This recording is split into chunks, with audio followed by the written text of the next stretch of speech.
The trillion-dollar lawsuit that could end financial tyranny, Part 2, History Lesson written by David Wilcock. Sunday, 18th December 2011, 07:33 Albanian Lex website addresses deleted from this audio for sake of listening, so go to source to see links and PICS and updates always added at the end. See below for source link. David's life has been threatened to tell you the story, so we are rushing it out to ensure his safety. This is the big one. Over 2 million tons of gold secretly confiscated by the Federal Reserve to create bubble money, and the lawsuit that could bring the whole global conspiracy crashing down. Click here for Part 1. Thank you all for your support. First of all, I want to thank you for giving this your serious consideration. Nothing I have ever written before has gotten me a death threat, and though I consider myself a strong person, I was quite disturbed by it. I sprung into immediate action to ensure this electrifying story went as far as wide as possible, in case anything happened to me. We now have multiple, powerful insider groups pledging to protect me, and the story has spread so quickly through the internet that I believe its publicity is its greatest protection. As I prepare to post this section, we've already had over 400,000 hits, 1,000 written comments and 21,000 Facebook likes on Part 1 in less than 6 days. Tens of thousands of people are writing about this on their own websites, and the growth rate is at least geometric, if not logarithmic at this point. Here's what happened. It was 3:30 p.m. on Wednesday, December 14, 2011, when I found out I might be tortured to death for writing the trillion-dollar lawsuit that could end financial tyranny. I was told I should get Part 2 out that night for my own protection, as this was the most sensitive, jealously guarded secret of all, and tomorrow may be too late. I moved very quickly to protect myself once this call came in, immediately publishing death threat updates to my article, which was already extremely popular. Carrie Cassidy suddenly called me and told me she was going on the radio in 20 minutes and recommended I join her. I ran into the shower and started the show immediately after I dried off in a hurry. Our outdoor heat pump was dying after 23 years of service, so the room was disturbingly cold. All the lights would noticeably dim for 3 seconds every minute or two as I heard the compressor struggle in vain to kick on. I had no idea how long the power would stay on or how much I would be able to get out on the air. I'd barely had time to think about how horrible it would be to die of torture. It all hit me while I was on the show. From what you've been telling me in your letters, hardly anyone can listen to this show without crying. Our heat pump wasn't the only equipment that nearly died of exhaustion during this broadcast. We literally collapsed American Freedom Radio streaming audio server for the first time in their entire history, due to unprecedented demand. You may have saved my life. Curry's fast action, as well as Coast bringing me on the air for an update the next night, may very well have saved my life. However, none of this would have been enough to protect me if you hadn't sprung into action so quickly, by educating yourself and spreading the word far and wide. For that, you have my eternal gratitude. Everyone is pissed off about the world economy right now, and this is the real history of how we all ended up in this position. It's not a cosmic, sci-fi story about extraterrestrials and UFOs. Well, HMM. After rereading everything, I can't really say that anymore. Overall, it's very tangible, very terrestrial, and very straightforward. This information is so amazing, and has been kept so secret, that I expect many great movies will be written about it for years to come. You are about to be one of the very first to learn something that will ultimately be common knowledge. This is part 2 of an article series. The information is quite intricate and not everything will be reiterated. For that reason, you may want to read part 1 and get familiar, if you are not already. A brief overview. In part 1 I gave undeniable proof that a lawsuit has been filed in the Southern District Court of New York, naming the United Nations, World Economic Forum, the Italian Republic and the Italian Financial Police as defendants, among others. This lawsuit is one visible manifestation of an international, 122-nation campaign that is actively bringing down the old world order. This secretive cabal has been destroying our planet with bubble money, which is backed by nothing but hot air. This, at least, is what we have all been led to believe. It turns out that the nations of the world actually are on a gold standard. It's simply been kept hidden from the public, with no accountability. It may not sound like much, but this is the biggest secret of all. Talking about this is so dangerous that it has remained almost completely invisible, even to the massive numbers of people scouring the internet for the latest conspiracy news. I've been actively researching the world of occult, insider politics since 1993. But it took me all this time to finally put the pieces together. Without finding the right insiders who are willing to risk their lives to help me see the big picture, this entire story would never have been possible. Now, in part 2, I want to focus in on the big picture that is now assembling as various insiders come forward, with breathtaking new information. It's vitally important to know who you're dealing with before we launch into the story. We need to set up the characters.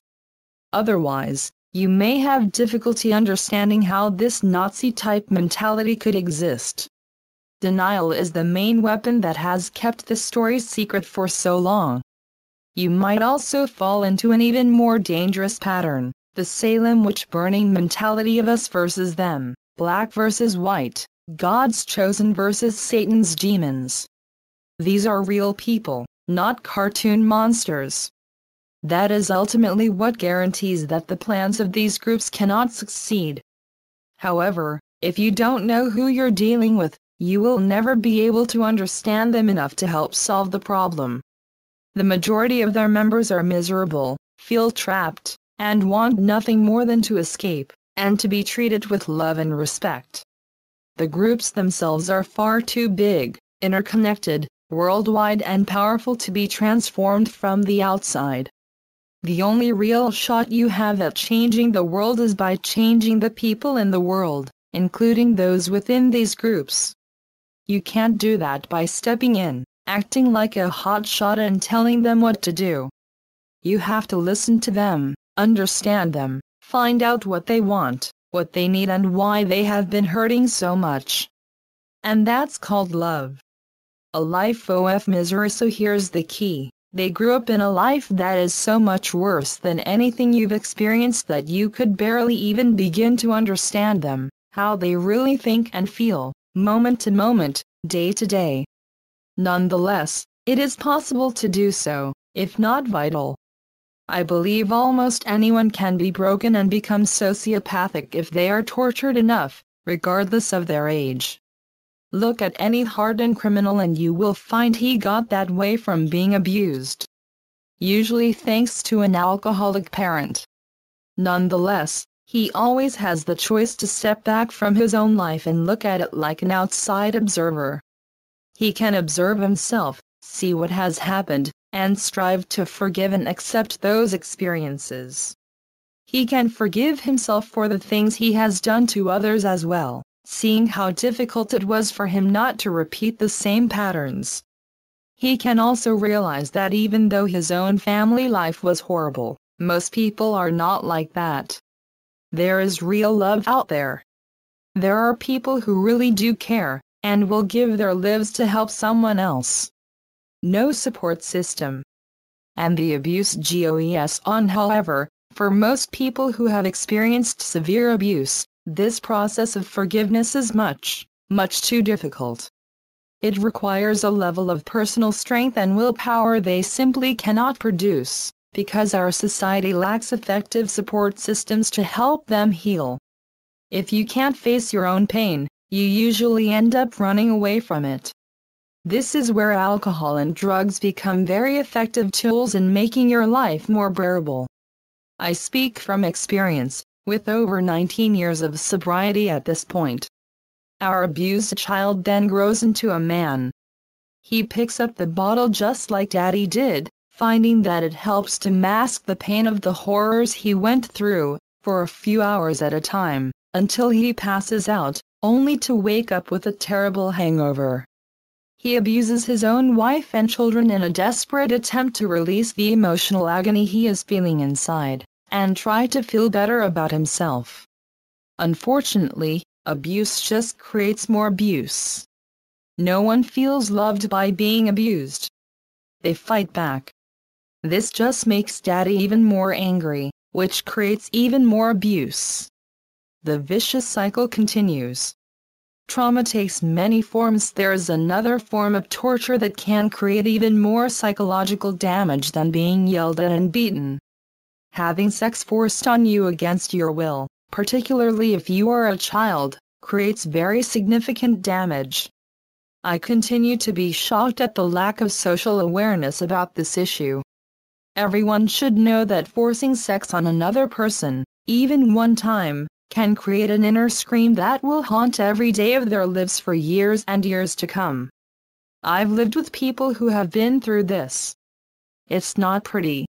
If you are hurt this way by one of your parents, this creates an even more extreme type of damage, a violation of the sacred bond of family and trust that, again, is almost impossible for the average person to comprehend. We now know this trauma actually rewires the brain to be hyper-vigilant, ready to flip into fight or flight mode much faster than a person who hasn't been through this. They will almost always develop a hair-trigger temper, ready to explode at the slightest provocation. It will be difficult or impossible for them to trust anyone. Everyone is a suspect. Everyone is a thief. Everyone is a scumbag. They will have extreme anger boiling right below the surface of their conscious mind at all times. Underneath this is a sorrow so profound that they fear if they let themselves cry, they will be unable to stop, and will want to commit suicide. Many of them will be so damaged they can barely function in society, except in predictable, unchallenging lives with as little exposure to risk, change or genuine hard work as possible. Others will become thrill seekers and constantly seek the next adrenaline rush. Can you heal? It is possible to heal from these events, yes. But it takes a lot of work. If you have been through a childhood that involved routine humiliation, yelling, beating or other forms of assault, it can be very difficult for you to truly develop empathy for the feelings and emotions of others. It's all about you, your pain, your story, your mission. You will typically build your identity around the idea of being strong. You will also naturally resent those who are weak. You may well see them as easy targets to be exploited and manipulated for your own gain, puppets who can create wealth for you without you having to do very much work.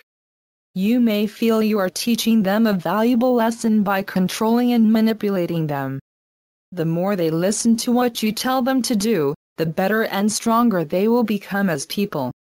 Ultimately, they will get strong enough to rise up against you. They have finally awakened to their own power and strength. Now you reveal to them how special they are, and you may even invite them to join you. Then, together, you can continue to help awaken others who are weak. You know that only the most gifted ones will learn how to become strong and understand the deeper reasons behind the seemingly senseless things you have been doing.